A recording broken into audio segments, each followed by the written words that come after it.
ज़ुबैर को अब रानी के अपने घर में मामलात में दखल-अंदाज़ी देने पर बहुत गुस्सा आता है। इसी वजह से वो रानी से कहता है कि तुम होती कौन हो हमारे घर के मामलात में दखल-अंदाज़ी देने वाली? तुम्हें ऐसा नहीं करना चाहिए था। अगर मैं सबा पर हाथ उठा रहा था तो तुमने क्यों मेरा हाथ पकड़ा?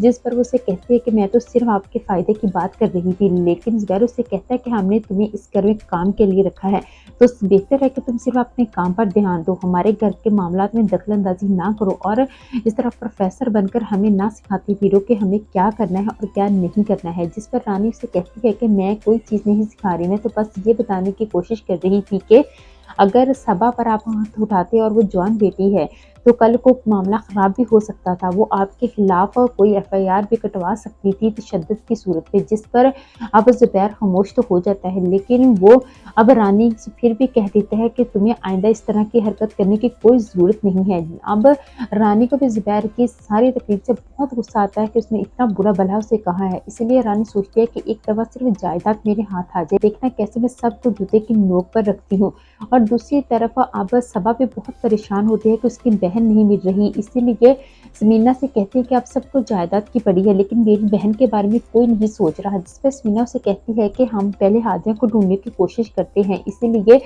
तुम ठीक कह रही हो। ज़ुबैर से भी बात करती है, लेकिन ज़ुबैर कहता है कि ठीक है, हम हादिया को ढूंढेंगे, लेकिन तीनों बहनों के हम अपने पास इकट्ठा करेंगे, इसलिए कि मैं ज़फ़र को कुछ भी नहीं देना चाहता। उधर ज़फ़र को जब ये सब कुछ पता चलता है कि ज़हूर और ज़ुबैर की आपस में अनबन हो गई है, तो वो सामिया से कहता है कि आखिर ऐसा क्या हुआ है, क्योंकि उन दोनों की आपस में बहुत बनती थी। लेकिन अब सामिया से कहती है कि ऐसी कोई बात नहीं है, बस सबा ने कोई ऐसी बात की है जिसकी वजह से ज़हूर भी गुस्से में आ गया है और उसने ये बात कह दी है कि मैं जायदाद किसी को भी नहीं दूंगा।